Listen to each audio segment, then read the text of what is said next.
Hey, I'm Brett Manning, and today I'm going to be answering your vocal questions. Be sure and leave your vocal questions with us at singingsuccess.com or our YouTube channel or Facebook or Twitter.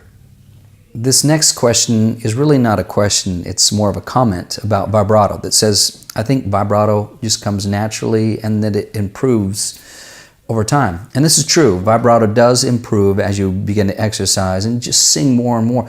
I have people that have never had a voice lesson and all they do is just sing and vibrato starts to come. The problem is you want to sound like a pro.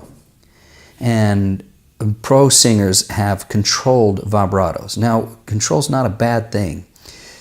Think of the opposite of control. Out of control, sloppy, wobbly, careless, and those vibratos make the singer irritated because it sounds like that aged, decrepit voice. It's ooh.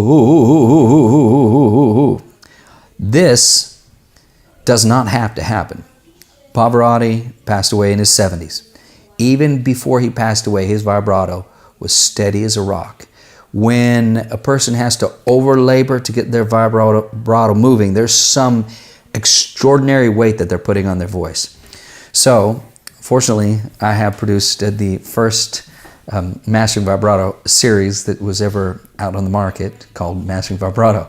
And these 3 discs explaining how vibrato is made and then beginning in advanced exercises will help you to be able to slow down and speed up your vibrato at will. Remember this, vibrato improves release to your voice. It expands the palette of resonance. It improves pitch. It's easier for the listener to listen to you when you have vibrato rather than straight, flat tones that after a while it gets irritating on your ears as opposed to And vibrato improves your trills because a trill has vibrato implied in the that little bounce is the beginning of vibrato and it's also the beginning of a trill. So it is true some people have it natural, but it can be learned, and I've taught thousands of singers to sing with great vibrato who had no vibrato before. Our next question is, how do you become unique in your vocal style without copying all your top influences? Well, it's inescapable that everyone you come in contact with is going to influence you. We tend to start sounding like our friends.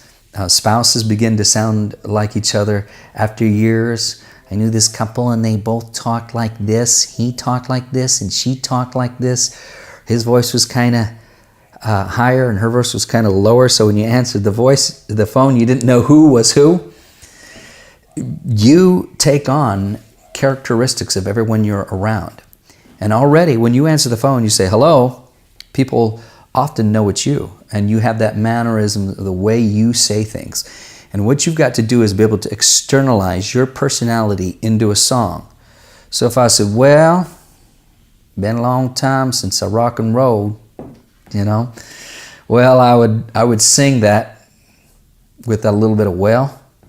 I wouldn't go, well, it's been a long time. Well, it's been a long time since I rock and roll. I'm just talking, the lyric. But then I do that in the melody. So the closer you get to clever speech, and then you add vibrato and trills and runs, often people strip out their style rather than add style when they begin training their voices. And this is what I have done for many recording artists and some who've gone on to win Grammys, is allowed them their personality to flow through their technique. So it's very important that, first of all, that you do my style exercises on Singing Success program, because all these style exercises will answer these questions. But it's important that you understand that it's great to have influences.